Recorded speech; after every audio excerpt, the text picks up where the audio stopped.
முருங்கைக்கீரை கடையலுக்கு பச்சை மிளகா, பூண்டு, தக்காளி 10 பல் பூண்டு, பச்சை மிளகா, தக்காளி வேக வச்சு எடுத்து வச்சுட்டேன். கீரை தனியாக வேக வச்சு எடுத்து கடைச்சிக்க வேண்டியதான். அப்புறம் வடகம் தாளிச்சிக்கணும். பருப்புக்கு ஒரு 4 விசில் வச்சு இறக்கிக்க வேண்டியதான். பருப்பு முருங்கைக்கீரை வேக வச்சுக்கிறேன். ஒரு சட்டை அப்படி ஒரு செகண்டு முருங்கைக்கீரை ஒரு பரட்டை கட்டி அப்படியே இறக்க வேண்டியதான். நீங்கள் கடையிற சட்டி வச்சுருந்தீங்கன்னா கடைஞ்சிக்கலாம். நான் வந்து மிக்சியில் ஒரு அடி அடிச்சுப்பேன்.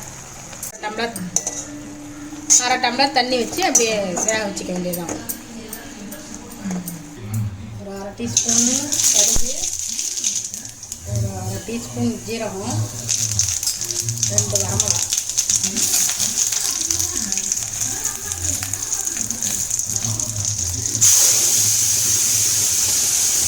கீரை கரைஞ்சி வச்சுட்டேன்.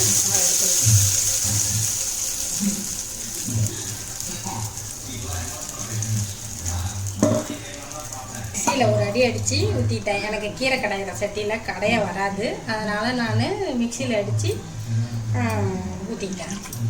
கொஞ்சம் போல் தண்ணி ஊற்றி சும்மா லைட்டாக ஒரு கொதி விட்டால் போதும். கீரை கடையல், முருங்கைக்கீரை கடையல்.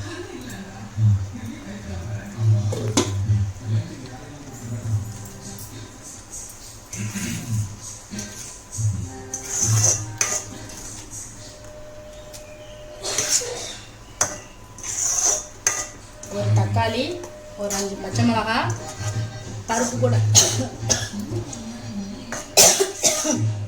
ஒரு 10 பூண்டு பல், எல்லாத்தையும் துவரம்பருப்பு கூட வேக வச்சு எடுத்துக்கிட்டேன். 2 விசில் வச்சு இறக்கிக்கிட்டேன். முருங்கைக்கீரையை தனியாக வேக வச்சு கடைஞ்சிக்கிட்டேன். சும்மா கடையிறதுனா நிறையா இல்லை, இந்த ஒன்றும் பாதியமாக அப்படியே மசிஞ்சது பாதி மசியாத பாதியாக அடிக்கணும்.